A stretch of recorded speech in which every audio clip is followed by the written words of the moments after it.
my name is Anna and I want to welcome you to this new video on our channel Jóvenes Peregrinando. Today's video is titled Halloween Tribute to Death and Paganism. This video is translated from Spanish to English, which was given by our sister Talea Castillo. You can find her video on our channel Jóvenes Peregrinando in the playlist Temas Juveniles. Her video is titled Halloween Homenaje a la muerte y al paganismo. And so let's begin. So Halloween is approaching on October 31st. It is a very popular celebration in the United States, in Latin American countries, and in certain European countries. It is known as the Night of the Witches or the Eve of the Day of the Dead. And although it is very popular and for many it's a very harmless celebration since children dress up and ask for candies, but not everyone knows its true origin, or on the contrary, they decide to ignore it and not give it relevance, claiming that it is part of the culture. But as believers in the scriptures, we must be informed about the origin of these festivals and its meaning, what is done on this day, and above all, be clear about the attitude we must assume. So, what is the origin of this centuries-old tradition that mixes bonfires, enchantments, pumpkins, and candies? Well, its origin dates back almost 300 years before the birth of the Messiah to an ancient pagan festival of the Celts. The Celts lived in the British Islands, which were Scandinavia and Western Europe. And their uses and customs were controlled by a society of pagan priests known as Druids. They performed a ritual called Samhain that celebrated the end of summer and the arrival of short and cold days of autumn. Samhain lasted 3 days and it began on October 31st. It was a tribute to his deity known as King of the Dead. In this feast, the Druids, as mediums, communicated with their dead ancestors, hoping to be guided to immortality.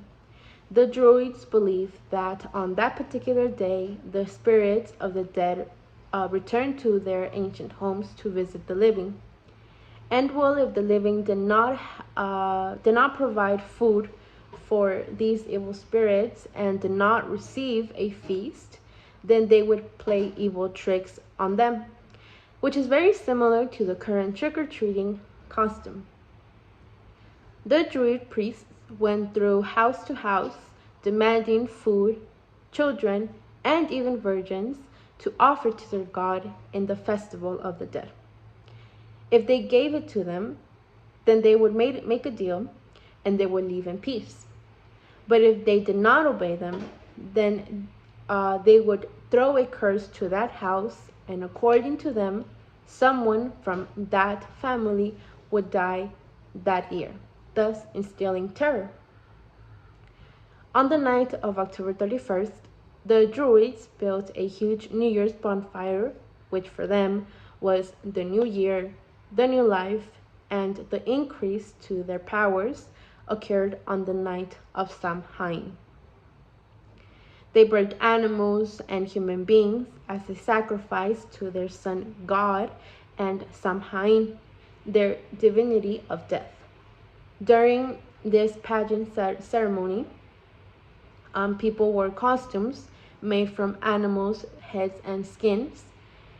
And well, then they practiced fortune telling. They jump on flames or they ran through them. They danced and they sang. And well, all of this was done to drive away evil spirits. Their masks were coagulating blood and their grotesque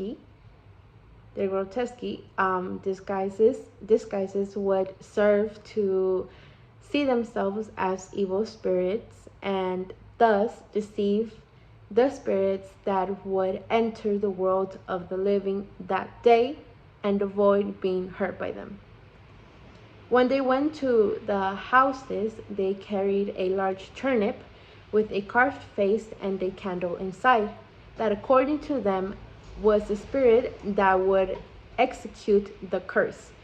And well, they called this spirit Jock. When the colonizers arrived in North America, they realized that the turnips were not big enough and decided to replace them with pumpkins. And well, since then, this is the most representative figure of Halloween, known as Jack O'Lantern or Jack's Lantern.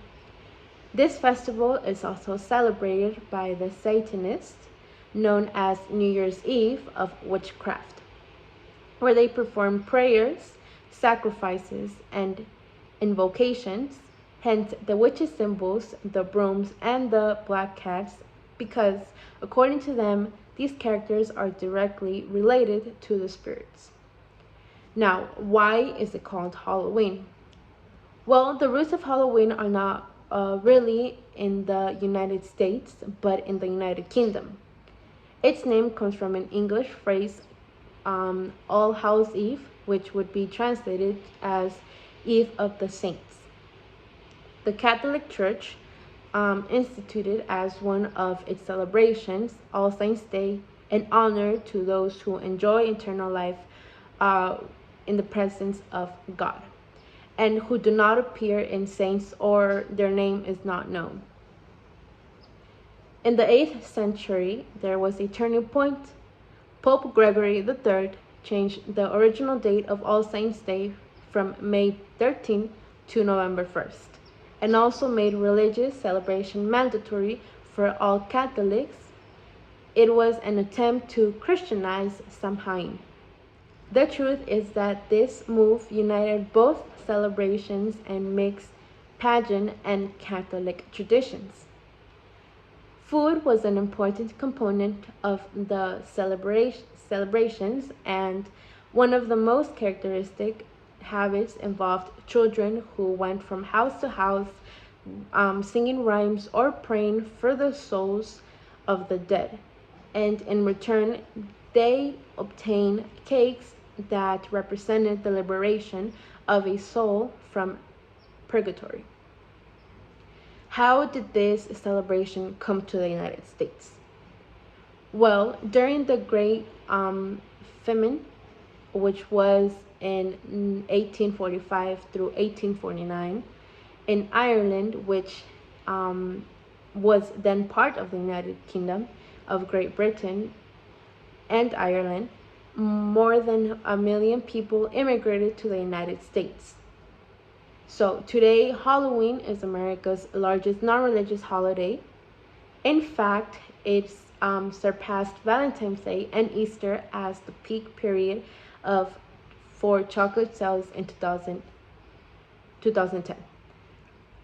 Over the years, it has been exported to other countries, many in Latin America, through cinema and technology. Today, children dress up for the occasion and walk in the streets asking for sweets from door to door. After knocking on the door, children say the phrase trick or treat or mischief or treat. If adults give them candy, money, or any prize or any type of reward, they are interpreted as having accepted the treatment. If on the contrary they refuse, then the boys will play a little joke on them. The most common joke they do is throw eggs or shaving cream against the doors. In Mexico, there is a version called Calaverita, in which children ask, can you give me my calaverita? Instead of trick or treat, referring to a skull-shaped candy. Witches schools, ghosts, vampires, and aliens take the streets of many countries. So do monsters, fairies, superheroes, and all kinds of costumes walk around the streets. The houses are decorated in terrifying ways, and the gatherings of young people and adults until dawn with drinks and masks watching horror movies. As we see in this celebration, there are mixed with a little religion and a lot of paganism and terror. It also constitutes a great profit of the market since sales at this time soar. Now, should we as believers participate in this celebration? Perhaps death and the occult should be celebrated? The answer is no. We read in Deuteronomy 18 verses 10 to 13 that say, "No one should be found among you who makes a son or daughter pass through fire, or who practices divination, tells fortunes, tell fortunes, interpret omens, practice sorcery, or cast spells, or who is a medium or a spiritist, or who consults the dead." Verse 12. Anyone who does these things is detestable to the Eternal. Because of these same detestable practices, the Eternal your Elohim will drive out those nations before you. Verse 13. But you must be blameless before the Eternal your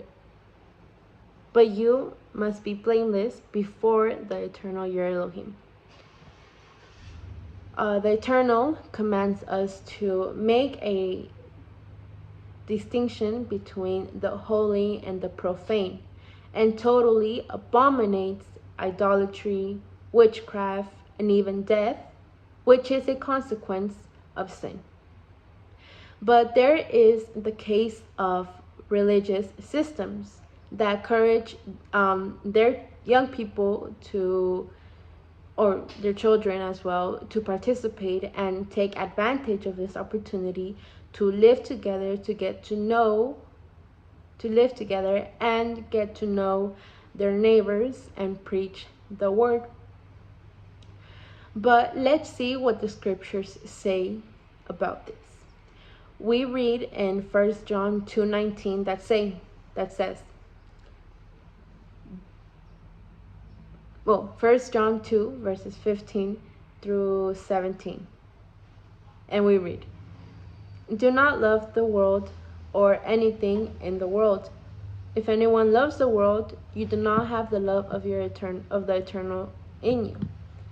For all that is in the world, the desires of the flesh and the desires of the eyes and pride of life, is not from the Father, but is from the world. The world and its desires pass away, but whoever does his will of the Eternal lives forever." We are called to be the light, to set an example with our testimony, and not to participate in the fruitless works of darkness, but rather denounce them. We can also read in Ephesians 2 verses 1 through 5 that says, "Once you were dead because of your disobedience and your many sins. You used to live in sin just like the rest of the world, obeying the devil, the commander of the powers in the unseen world. He is a spirit at work in the hearts of those who refuse to obey the Eternal." Verse 3. All of us used to live that way, following the passionate desires and inclinations of our sinful nature. By our very nature, we were subject to the Eternal's anger, just like everyone else. But because of his great love for us, the Eternal, who is rich in mercy, 5, made us alive with Yeshua HaMashiach, even when we were dead in our trespasses. It's by grace you have been saved. And well, in conclusion, the festivals or the holy convocations that the Eternal sends us to celebrate are those that we find in Leviticus 23. And well, these holy convocations are special occasions to serve the Creator and even to share with those who don't know about them. Outside of this, we should not participate in pageant festivities, and well, obviously, we shouldn't let our children or present them to our children as well. We shouldn't do that. What we should do is we must we must guide them and teach them the instruction of the Creator so that they learn to love Him and live in the way that pleases Him, not converting to the world, but through His example, they turn to the Father. And well, this is all for this video. Please give us a like if you like this video. If you have any questions, any comments, or if you want or if you have a request for a topic that we can talk about in our next video, please you could put them down in the comment section below, and we'll have a good day. Bye.